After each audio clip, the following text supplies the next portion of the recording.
673 metre రీడర్లు శాంతియుతంగా వీరు చేసే పోరాటం అంటే ధర్నా గురించి అని గతంలో కూడా వీళ్ళ ఉద్యోగాలు పర్మనెంట్ కోసం అని చెప్పేసి బోర్డుకి ఆపోజిట్ గా వీళ్ళు కొన్ని ధర్నాలు చేయడం జరిగింది. అయితే వాళ్ళ జీవితాలు అనేది ఈ రోజున బోర్డు నిర్ణయించే దానిపైననే నిర్ణయం ఆధారపడి ఉంటుంది అని చెప్పేసి వీరు శాంతియుత ధర్నా కూడా మొదలు పెట్టడం జరిగింది. గతంలో వారికి కొన్ని హామీలు ఇవ్వడం కూడా జరిగింది. దాని గురించి అని చెప్పేసి ఈ రోజు వాళ్ళు ఈ పోరాటం అయితే చేయడం జరుగుతుంది అన్నమాట. అసలు ఈ శాంతియుత ధర్నా వల్ల వారికి ఎటువంటి ఉపయోగం ఉంది, అసలు వారి డిమాండ్లు ఏంటో ఒకసారి తెలుసుకుందాం. అసలు దేని గురించి అని ఫస్ట్ ఈ ధర్నా మొదలు పెట్టారు, అసలు ఏంటి మీ సమస్య? మా జీవితాలు అనేవి రోడ్డు పైనకి వస్తున్నాయి మేడం. 673 మంది జీవితాలు అనేవి రోడ్డు పైన వస్తున్నాయి మేడం. ఎందుకు రోడ్డు పైన వస్తున్నాయి అంటే ఏజెన్సీ విధానాలను తెస్తున్నారు. ఏజెన్సీ విధానాలు వస్తే మాత్రం మా ఫ్యామిలీస్ అన్ని రోడ్డు పైన వచ్చేస్తాయి మేడం. తెలంగాణ వచ్చినాక ఏజెన్సీ విధానాలు అనేది రద్దు చేయాలని చెప్పారు, అప్పుడు రద్దు కాలేవు. అయితే రేవంత్ రెడ్డి సార్ అనేది కార్పొరేషన్ లో చేసి వీళ్ళు IFM పోర్టల్లో ఏదైతే శాఖలు అయితే వర్క్ చేస్తున్నారో వాళ్ళందరికీ డేటా కలెక్ట్ చేసి మాకు ఫైనాన్స్ డిపార్ట్మెంట్ కి సెక్రటరీ సబ్మిట్ చేయాలని చెప్పారు సార్. అయితే సెక్యూరిటీ గార్డ్ నుంచి అటెండర్ దాకా అవుట్ సోర్సింగ్ లైన్ మ్యాన్ ఎవరైతే ఉన్నారో వాళ్ళందరివి IFM పోర్టల్ ఎక్కించారు. వాళ్ళది పేరు కూడా ఫైనాన్షియల్ డిపార్ట్మెంట్ కి వెళ్ళింది, సెక్రటరీకి కూడా వెళ్ళిపోయింది సార్. అయితే మావి కూడా డేటా మొత్తం కలెక్ట్ చేశారు. కలెక్ట్ చేశాక మళ్ళీ తీరా వచ్చేసరికి మీరు అనేది ఈ దాంట్లో రారు, మీరు అనేది జియో 60A కానీ మీరు డైలీ వేజెస్ కింద వస్తారు అని అంటున్నారు. మీరు దాని గురించి ప్రశ్నించగా కూడా ఏమన్నా అన్నారు? న్యాయం చేస్తా అన్నారు మేడం. న్యాయం చేస్తా అని రాత్రి ఏజెన్సీ అనే టెండర్స్ అనేది రిలీజ్ చేశారు మేడం. అంటే న్యాయం అంటే ఏ రూపంలో చేస్తామని చెప్పారు మేడం? న్యాయం అంటే మీకైతే తీసేయము, మీకు అనేది ఏజెన్సీలు పెట్టి మీకు చేపించుకుంటాం అనేది అని వాళ్ళు అంటున్నారు.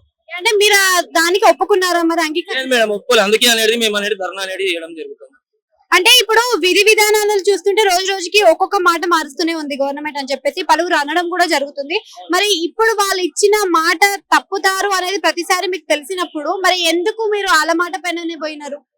మేడం తప్పు అని కాదు, ఇప్పుడు ఇది గవర్నమెంట్ కి తెలుసో తెలియదో కూడా మాకు తెలియదు మేడం. ఎందుకంటే మా దగ్గర అంత శక్తి లేదు, రేవంత్ సార్ దగ్గర పోయి అంతా కొట్లాడే అంతా కూడా. ఇక్కడనే మాకు న్యాయం జరుగుతలేదు, అక్కడేం న్యాయం జరుగుతుంది సార్? ఫస్ట్ టైం వచ్చాము, ప్రెస్ వచ్చింది, ధర్నాలు చేశాము, అప్పుడైనా రిజల్ట్ రావాలి కదా.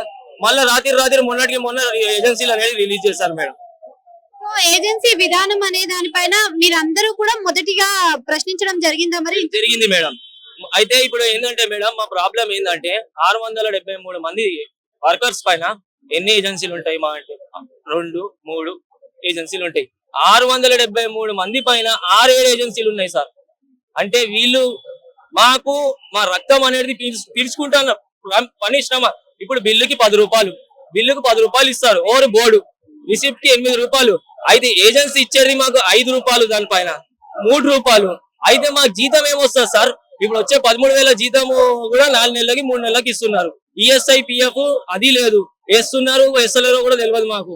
అలా మా నంబర్ అనేది కూడా ఫీడ్ లేవు ESI PF లో. ఇప్పుడు మాకు రోడ్ పైన ఏమైనా జరిగితే ESI ఎందుకు చేస్తారు? రోడ్ పైన ఏమైనా ESI కార్డు అనేది పనికొస్తుంది, అది కూడా లేదు మేడం మా పైన.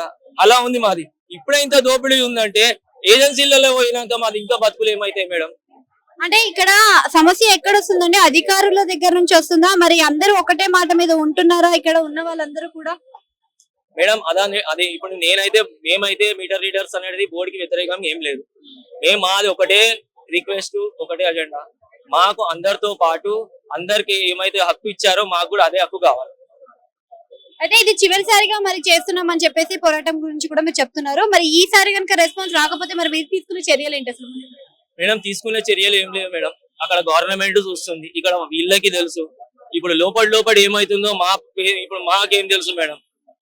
న్యాయం చేయాలని MD సార్కి రిక్వెస్ట్ చేసుకుంటున్నాం అంతే. మేము బోర్డుకి మాత్రం వ్యతిరేకం కాదు, అందరితో పాటు మాకు కూడా హక్కు ఇవ్వండి అని మేము కొట్లాడుతున్నాం అంతే మేడం. ఇదేమి మొదటిసారి కాదు మీరు ఇలా బోర్డుకి వ్యతిరేకంగా మీరు ధర్నా చేయడం కూడా. అయితే ఈసారికైనా సమస్య సాల్వ్ అవుతుందని మీరు అనుకుంటున్నారా? ఇప్పుడు మాకి ఆల్రెడీ ఇంత ముందు వాళ్ళు కూడా ఏమన్నారంటే మీకు జియో 60 తీసుకుంటామని మా దగ్గర అంత డీటెయిల్స్ తీసుకున్నాం మేడం. తీసుకున్న తర్వాత మళ్ళీ ఇప్పుడు ఏమంటే మీ డీటెయిల్స్ మా దగ్గర ఏం లేవు, మీరేం విషయం పెట్టి వెళ్ళిపోమని చెప్తున్నారు వాళ్ళు. అసలు ఇన్ని సంవత్సరం చేసిన మన ఇదంతా ఈడపోవాలా మేడం? మేమంతా బిల్స్ ఇచ్చి కలెక్షన్ తీసుకొస్తాం, రెవెన్యూ అంతా మేమే తీసుకొస్తాం. మీటర్ రీడర్స్ వల్లనే ఈ బోర్డు నడుస్తుంది. ఇప్పుడు మీటర్ రీడర్కే మనకి తీసేస్తారు, మీకు మనకి రావంటే చెప్తాము. ఇప్పుడు ఈ 10 years చేస్తున్నాం, మేము ఏడపోవాలా? ఇప్పుడు మేము ఇక్కడ పోవాలా? మాకు బతుకు ఎట్లా అండి? మేము అందరూ రిక్వెస్ట్ ఏం చేస్తాను సీఎం సార్తో, మా MD సార్తో, అందరితో మాకు కూడా కొద్దిగా చూడండి, మాకు కూడా దయచేయండి. మా మీద జియో 60 కింద అందరికి పెడతారు, మాకెందుకు పెడతలేరు? మేము ఏం తప్పు చేసాం? కలెక్షన్ తీసుకొస్తారు, రివ్యూ తీసుకొచ్చాను, బోర్డుకి బాగానే వచ్చిందని మొన్నటిదాకా చెప్పాడు, కలెక్షన్ బాగానే వస్తుందండి. మళ్ళీ ఇప్పుడు ఏమైంది? ఎందుకు సడన్ ఇట్లా మార్పు వస్తుంది? ఇది మొదటిసారి మీరు ధర్నా చేసినప్పుడు మరి వారి దగ్గర నుంచి వచ్చిన సమాధానం ఏంటి? వాళ్ళు స్పందించిన అంటే అప్పుడు ధర్నా చేస్తే మేము అందరికి జియో 60 లో పెడతా అని చెప్పారు, కానీ ఇప్పుడు పెడతలేరు. ఆ రెండు చూపులు ఎందుకండి? ఒకసారి ఎందుకు పెడతలేరు అనేది ప్రశ్న మీరు అర్థమైతే మాకు అసలు గిటర్ మాకు అర్థమైతే పెడతా అని చెప్పారు, పెడతలేరు. అందరికి 5 లక్షల మంది పెడతారు, మళ్ళీ 600 మంది ఏం తప్పు చేస్తాం? మాకు ఎందుకు ఈ శిక్ష? అదే మాట ఇస్తున్నారు తప్పుతున్నారు అనేది మీకు అర్థమవుతున్నప్పుడు మరి ఎందుకు వాళ్ళని నమ్మి మీరు మళ్ళీ మళ్ళీ పనిలోకి వెళ్ళడం గానీ వాళ్ళ విధులను నిర్వహించడం గానీ చేస్తున్నారు? ఇప్పుడు మాది మా రిక్వెస్ట్ ఏముందంటే అందరితో మాకు కూడా పెట్టాలా, జియో 60 ప్రకారం మాకు కూడా పెట్టాలా. ఇంకా మా డిమాండ్ వీళ్ళు మాకు పర్మనెంట్ చేయమనే చెప్తే మా అందరితో సార్ ఇప్పుడు సీఎం సార్ ఎట్లా అన్నారంటే 5 లక్షల మందికి ఇది చేయాలని చెప్పి ఒకటే ఏజెన్సీ కింద చేయాలని చెప్పి జియో 60 లో ఆ జియో 60 లో పెట్టమని చెప్తున్నాం. ఇంకా డిమాండ్ మాకు ఏం లేవు మేడం, జియో 60 కింద మాకు పెట్టాలా. అదే అది అయిపోదాకా ఈయన కూర్చుంటాం. ఒకవేళ కాకపోతే ఇక్కడ సత్యగా రెడీ ఉన్నాం అందరు. మాకు మాత్రం న్యాయం జరగాల. మొత్తం 673 మందికి మాత్రమే ఇలాంటివి జరుగుతున్నాయి అని చెప్పేసి కూడా మనకి వినిపిస్తుంది. మరి 673 మంది మాత్రమే ఎందుకు అనేది మీకు ప్రశ్న ఎప్పుడు ఎదురలేదు? అదే మా ప్రశ్న అండి. మాకు ఎందుకు న్యాయం చేస్తే లేరు? మాకు కూడా న్యాయం చేయండి, అందరితో మాకు కూడా పెట్టండి. మాకు ఒక సెపరేట్ ఒక స్పెషల్ చేయమని చెప్తలేం. అందరికి ఎట్లా జియో 60 కింద మాకు కూడా అదే పెట్టమని చెప్తున్నాం. ఇంకా మా డిమాండ్ ఏం లేవండి. అందరితో మాకు కూడా చూడండి, రెండు చూపు చూడొద్దు సార్, అందరికి ఒకటే చూపు చూడండి, ఒకటే ఏజెన్సీ కింద అందరు పెట్టమని మా డిమాండ్ అంతే మేడం. ఇంకా మా డిమాండ్ ఏం లేవు. మరీ రిక్వెస్ట్ సీఎం సార్ తోనే మాకు కొద్దిగా మా గురించి దయ చేయండి చెప్తున్నాం అంతే. సో ఇప్పుడు ధర్నా అయితే చేస్తున్నారు. గతంలో కూడా ఈ ధర్నా అయితే బోర్డు కి వ్యతిరేకంగా చేయడం జరిగింది. మరి ఈసారి చివరిసారి అంటూ మళ్ళీ ధర్నాకి దిగడం జరిగింది. అసలు ఈ ధర్నాతోటైనా మరి సమస్యకి సొల్యూషన్ అనేది దొరుకుతుందంటారా? పరిష్కారం అనేది అవుతుందంటారా? దేవింద్ దయతోని అంతా మంచి జరగాలని కోరుకుంటున్నాము. ఎన్నిసార్లు చేసినా మమ్మల్ని ఎవరు పట్టించుకుంటలేరు. ముందుగా మీ మీడియా అందరికి, అక్క చెల్లెళ్ళకి అందరికి నమస్కారం. మీడియా మిత్రులకి మీరు మాకు చాలా హెల్ప్ చేస్తున్నారు. మేము చాలా జీతాలతో బతుకుతున్నాము. మమ్మల్ని పట్టించుకుంటూ ఎవరు లేరు. చెప్పినా కూడా మమ్మల్ని పట్టించుకుంటూ లేరు. వాళ్ళకు గవర్నమెంట్ వాళ్ళకి ఎంత జీతాలు ఉన్నాయో మీకు తెలుసు. వాళ్ళు ఒక నెల రాకుంటే ఆగం అవుతారు. దీంట్లోనే మేము పెట్రోల్ తీసుకోవాలి, మా ఫ్యామిలీని చదువుకోవాలి. నిత్య అవసరం ఎంత పెరిగినా మీకు తెలుసు, బయట ఎట్లుందో తెలుసు. ఏం ఖర్చులు ఏంటి? వీళ్ళు వేసే 13,000కి మేము పెట్రోల్ వేసుకొని మళ్ళీ మొత్తం ఏరియా తిరిగి అదే పెట్రోల్ ఖర్చు తీసుకొని మళ్ళీ పోయి ఆఫీస్లో పోయి అమౌంట్ అప్లై మళ్ళీ ఇచ్చేసి మళ్ళీ సెటిల్మెంట్ వేపియాలి. మాకు ఇంత కష్టపడుతున్నాము, వాళ్ళకి తెలుసు మేము కష్టపడుతున్నామని. నేను అడుగుతున్నా అందరి ముందు, మీడియా మిత్రుల ముందు, మీకు ఏం లాభం ఉంది? మా మీద మీకు ఏం లాభం ఉంది? మా మీద ఎందుకు దయ చూపిస్తలేరు? మా మీద కక్ష ఎందుకు కట్టిరు? మేము 673 మంది ఎట్లా తక్కువ పడ్డాయి? అందరిని పోర్టర్లోకి ఎక్కించి మమ్మల్ని ఎందుకు ఎక్కియలేదని మేము మీడియా మిత్రులని అడుగుతున్నా. ప్రభుత్వాన్ని, ఆ గవర్నమెంట్ అధికారులను దయచేసి ఎందుకో మాకు సమాధానం చెప్పాలి. ఇప్పుడు మీరు మొదటిగా ధర్నా చేసినప్పుడు వారి నుంచి వచ్చిన స్పందన ఏంటి? మరి ఇప్పుడు వాళ్ళు ఏం చేస్తారని మీరు ఎక్స్పెక్ట్ చేస్తున్నారు? కక్ష సాధింపు చేస్తున్నారు మా మీద. ఎందుకంటే వాళ్ళు ఎప్పుడు మా మీద కర్ణ దయ అనేది ఉంటే ఎప్పుడో మా మీద కర్ణిస్తుండే, ఎప్పుడో అవుతుండే. వీళ్ళకి ఏం లాభం ఉంది? మా మీద ఇంత ఏం చేస్తున్నారు? పిచ్చుకల మీద పంచాస్త్రాలు ఏంటి, సింహమాస్త్రాలు ఏంటి? మేము చాలా గరీబోళ్ళం. ఇక్కడ ఉన్న వాళ్ళంతా చూడడానికి అట్లా ఉన్నారు, కానీ అందరు గరీబోళ్ళే. వీళ్ళందరూ కూడా 673 మంది ఒక అస్త్రాల్లాగా హెచ్ఎంటీకి అడుగున ఒక పిల్లర్ లాగా పనిచేసి ఒక గవర్నమెంట్ ని నిలబెట్టిరంటే, HMWS ని నిలబెట్టిరంటే మామూలు మాట కాదు. దయచేసి ప్రభుత్వం పట్టించుకోవాలి. పైసలు కలెక్షన్ వచ్చినప్పుడు ఇంత కలెక్షన్, ఇంత రెవెన్యూ అని చెప్తారు సార్. అది ఎక్కడి నుంచి వచ్చింది సార్? ఈ గరీబోళ్ళు మీటర్ రీడర్లు చేస్తూనే వచ్చింది, ఈ గరీబోళ్ళతోనే వచ్చింది. మమ్మల్నే కేర్ చేస్తలేరు. ఎందుకు సార్ మిమ్మల్ని అంత హీనంగా చూస్తారు? ఏం చేసినాము? మేము దరిద్రులమా, హీనులమా? మేము ఏం పాపం చేసినాము? సార్ మీరు దయచేసి చెప్తున్నా, చరిత్రలో హీనులాగా నిలవకండి, మా పాపం కట్టుకోకండి. దయచేసి మా మీద మాకు పుణ్యం చేసి ఈ మీటర్ లీడర్లు అందరు ఫ్యామిలీ ప్రతి ఒక్కరు బతకతట్టు చూడండి. ఆల్రెడీ 2-3 చనిపోయారు. ఇక్కడ కాళ్ళు ఇరిగినా చేతులు ఇరిగినా పైసలు సాయం చేద్దామంటే రూపాయి ఉండదు మా దగ్గర. గ్రూప్ లో ఉండాలి, 100 రూపాయలు కొడదామన్నా సాయం చేయడానికి మాకు లేకుండా అయింది. చాలా హీనంగా బతుకున్నాం మేము. మమ్మల్ని ఎందుకు పోస్టర్లకి ఎక్కిస్తలేరు? అందరితో కలిపి మేము కూడా సమానంగా చేయాలని మా యొక్క మనవి. మేము శాంతియుతంగా ధారణ చేస్తున్నాము. ఎవరికి మేము ఆపోజిట్ కాదు, ఎవరిని మేము అది కాదు. మా గరీబ్ బతుకు గురించి మేము చెప్తున్నాము. దయ చూడాలని, మాకు ఒక సేఫ్టీ కావాలి. ఈ రోజు హైదరాబాద్ లో తిరగాలంటే గల్లీకి ఒకరు, ఎంత చాలా మంది ఉంటారు, చాలా మంది చెప్పొద్దు. చాలా మంది గ్యాంగులు అదని ఇదని ఉంటాయి. అందరినీ సంభాళించుకోవాలి. ఇంటికి వెళ్ళిన అమ్మలక్కలతో కూడా మర్యాదగా మాట్లాడుకోవాలి, నడుచుకోవాలి. ఒకళ్ళు అట్లా అంటారు, ఒకళ్ళు ఇట్లా అంటారు. అన్ని ఓపిక పట్టి ఎంతో ఓపికతోని మనం పైసలు జమ చేసి HMWS కి ఇచ్చినా కూడా మా మీద కన్నిస్తలేరు. అక్కడ HMWS పైసలు ధనం ఇస్తున్నామండి, బరాబర్ ఇస్తున్నాం. మాకు బాధ అనిపిస్తుంది. ఆ పైసలను జమ చేసి మేమేమన్నా తింటున్నామా సార్? తీసుకొచ్చి మీకే ఇస్తున్నాం. అల్లకెంచి మాకు ఒక్క వంతు కూడా కాదు, మాకు వచ్చే జీతం మాకు ఇవ్వండి, కోట్లోకి ఎక్కించండి. 673 తక్కువ పడ్డారా సార్? అప్పుడు తెలంగాణ వచ్చినప్పుడు హైదరాబాద్ కూడా ఇవ్వను అన్నారు సార్. ఎంత బాధ అనిపించింది సార్? మాకు కూడా అంతే బాధ ఉంది సార్. 673 మందికి చాలా బాధ ఉంది సార్. ఎవరైనా చనిపోయినా ఎవరేమైనా ఈ ప్రభుత్వం కారణం, అధికారులే కారణము. ఆల్రెడీ ఇద్దరు చనిపోయారు. ఇది ఎంత మటుకు కరగాదు. మీరు చరిత్రలో హీనులాగా నిలవద్దు. దయచేసి చెప్తున్నా, మీరు ముందుకొచ్చి మాకు సాయం చేయండి. మొదటిసారిగా చేసిన ధర్నా అయితే ఇది కాదు. అయితే ఇంత గతంలో కూడా మీరు ధర్నా చేయడం జరిగింది. మరి అక్కడ నుంచి రెస్పాన్స్ ఏమన్నా వచ్చింది? అసలు బోర్డు కి వ్యతిరేకంగా చేస్తున్నారా? మరి బోర్డు నుంచి మీరు కోరుకునే డిమాండ్లు ఏంటి అసలు? బోర్డు నుంచి మేము కోరుకునేది ఒకటే మేడం, మేము బోర్డు కష్టపడి వర్క్ చేసినాము. 673 మంది మీటర్ రీడర్. మాకు ఏజెన్సీ విధానం కాకుండా కేటగిరీ జియో 60 ప్రకారం మాకు వేతనాలు ఇవ్వాలని చెప్పేసి మేము కోరుకుంటున్నాము.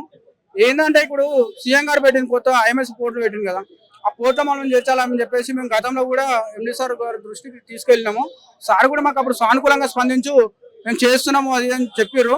కానీ మాకు చెప్తూ అదే విధంగా సారు టెండర్ అనేది రిలీజ్ చేస్తారు. ఇప్పుడు టెండర్ అనేది రిలీజ్ చేస్తే మాకు జరిగేది ఏంటంటే మేడం, మాకు టెండర్ రిలీజ్ చేస్తే మాకు ఒకటే ఇబ్బంది ఏం జరుగుతుందంటే, ఏజెన్సీ వాళ్ళ దృష్టి పోతే ఇక్కడ 4000 మంది ఉన్న వర్కర్స్ కి ఏమో ఒక సింగిల్ ఏజెన్సీ వేసారు మేడం.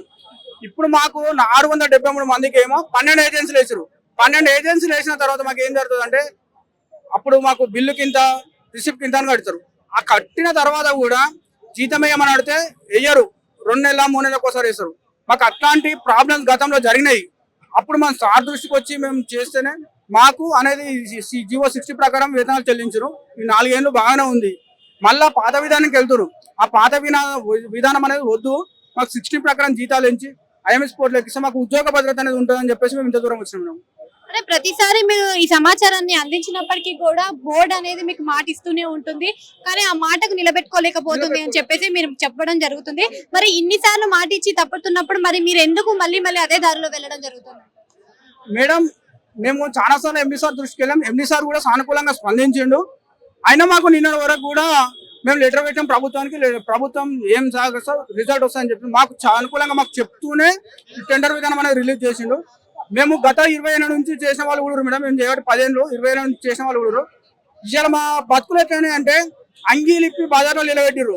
ఇవాళ అంగీలు వేసి ఇంటికి ఇచ్చే బాధ్యత MD గారితో ఉంది. మాకు అనేది ఉద్యోగ భద్రత అనేది కావాలా మేడం. ఎందుకంటే ఇలా బిల్లు వైజ్ అంటే మా బతుకులు ఆగమవుతున్నాయి, రోడ్డు పాలు చేసిండు. ఈ రోజు మేము ఆగమైనాం, రేపు మా పిల్లలు మా కుటుంబాలు అన్ని రోడ్డు పాలు అవుతాయి మేడం. ఆ పరిస్థితి అనేది రావద్దని చెప్పేసి మళ్ళా MD గారిని ఒకసారి సానుకూలంగా రిక్వెస్ట్ చేద్దామని చెప్పేసి వచ్చినాం మేడం. అంటే మొత్తంగా 5 లక్షల మందికి అని చెప్పి మాట్లాడారు. మరి ఇప్పుడు 673 మంది ఏమైపోయారు? ఆ 673 మందిని ఎందుకు పక్కన పెడుతున్నారు అనే దానిపైన మీ సమాధానం ఏంటి? మేడం, మేము ప్రభుత్వం దగ్గరికి వెళ్తే అక్కడ ఏమంటారు అంటే, మీరు ఏ డిపార్ట్మెంట్ లో వర్క్ చేస్తారో ఆ డిపార్ట్మెంట్ నుంచి లెటర్ తీసుకోండి మేము చేసామంటారు. మేము ఇక్కడ వచ్చి అడిగితే మా సార్ వాళ్ళు ఏమంటారు అంటే, మీకు శాంక్షన్ పోస్టులు లేవు అంటారు. ఓకే, 3600 మందినేమో శాంక్షన్ పోస్టులు ఉన్నాయి, కానీ అయినా ఎక్స్ట్రా 600 మంది యాడింగ్ చేసి IMS పోర్టల్ ఎక్కించారు. దాంతో పాటు మాకు కూడా 673 మంది ఎక్కిస్తే అయిపోతాయి మేడం. అట్లాంటి ఎక్కి కూడా మాకు శాంక్షన్ పోస్టులు లేవని చెప్తారు. ఆ శాంక్షన్ పోస్టులు అనేది MD సార్ ఆలోచన చేసి మేము కూడా వాటర్ హౌస్ లో చేసాం కాబట్టి అవన్నీ ఆలోచన చేసి మాకు కూడా IMS పోర్టల్ ఎక్కిస్తాను. సార్ మాకు సహాయకారికి మనం కూడా వర్క్ చేపించుకుంటే అయిపోతాం మేడం. గతంలో కూడా బోర్డు కి వ్యతిరేకంగా మీరు ధర్నాలు చేస్తున్నారు. అయితే ఆ ధర్నాలతో పాటు మీకు ఒక క్లారిటీ కూడా వచ్చి ఉంటుంది. అయితే 5 లక్షల మందికి అని చెప్పేసి ఒక మాట చెప్పడం జరిగింది. మరి ఈ రోజున చూసుకుంటే 673 మంది మేము మిగిలాము. వాటర్ డిపార్ట్మెంట్ చేసే మటుకు మేడం 600 మంది GHMC అంతా అవకాశం టోటల్ ఉన్నాయి మేడం. ఇప్పుడు కనీసం ఓన్లీ వాటర్ డిపార్ట్మెంట్ మందికి మాకు పర్మిట్ దాదాపు 20 సంవత్సరాలు చేస్తాం. ఇది మేము చేసింది రెవెన్యూ బోర్డుకి చేసింది మేమే, ఎక్కువ రెవెన్యూ చేసింది మేమే, మాతోనే అంత అయింది. మమ్మల్ని సింగిల్ చేసేసి మండలం కరెక్ట్ కాదు అది. అందుకే ప్రభుత్వం ఒకటే ఇప్పుడు ధర్నా చేసి శాంతియుతంగా ధర్నా చేసి మమ్మల్ని ఒక జియో పరంగా 60 జియో పరంగా మమ్మల్ని ప్రభుత్వంలో తీసుకొని జీతాలు చేయాల్సిందిగా మాకు అంటే ఇది 1-2 సంవత్సరాలలో జరిగింది కాదు కదా, ఇంతకు ముందు కూడా మీకు ఉన్న సమస్యగానే ఇది ఉంటుంది. మరి జియో 60 కోసం మీరు ఇన్ని రోజుల నుంచి పోరాటం చేస్తుంటే వారి దగ్గర నుంచి వచ్చిన సమాధానం ఏంటి, వారు ఏ విధంగా స్పందించారు? వాళ్ళు ఏజెన్సీకి పిలిచినట్టు టెండర్లు పిలిచినట్టు మేడం. ఇప్పుడు అదే శాంతిగా చేస్తే పిలిచారు మామూలు ఏం మాట్లాడతారో ఏం డిసిషన్ చేస్తారో చెప్పాలి మేడం, చూడాలి మేడం. అంటే గతంలో కూడా మేము పర్మనెంట్ చేస్తాము అనే హామీలు కూడా ఇవ్వడం కూడా జరిగింది బోర్డు నుంచి. మరి ఆ హామీలను ఎందుకు నెరవేర్చలేదు అని మీరు ప్రశ్నించారా? ప్రశ్నిస్తే మరి ఎటువంటి సమాధానం మీరు అన్నారు? యూనియన్ లీడర్స్ వాళ్ళు చేశారు మేడం, పరిచించారు. మేము రాలేదు వరకు అయితే ఇప్పుడే చూస్తున్నాం అసలు మీ డిమాండ్స్ ఏంటి, అసలు మీరు ఏం కోరుకుంటున్నారు? మేడం. మాకు గుర్తింపు ఉండాలి మా డ్యూటీలకు. మాకు జియో సిక్స్ పరంగా మాకు ఏజెన్సీ ద్వారా కాకుండా డైరెక్ట్ బోర్డు ద్వారా మాకు సాలరీస్ ఇచ్చేసినట్టు ఉంటే సరిపోతుంది మేడం. మాకు ఇప్పటి వరకు 13,500 ఇస్తారు మేడం అంతే. మాకు ఒక 25 దాకా సాలరీస్ ఇస్తే అప్పుడు మాకు మా లైఫ్ కూడా మా పిల్లలు మాకు ఉంటుంది కదా మేడం, మాకు కూడా చేసేట్లు ఉంటుంది. అంటే ఇప్పుడు ఏజెన్సీ సిస్టమ్స్ తీసేస్తే మీ సమస్య తీరుతుందంటారా? ఆ ఏజెన్సీ చేస్తే మాకు ఏం కాదు, ప్రాబ్లం లేదు. మాకు డైరెక్ట్ బోర్డు నుంచి అయితే మాకు ఓకే.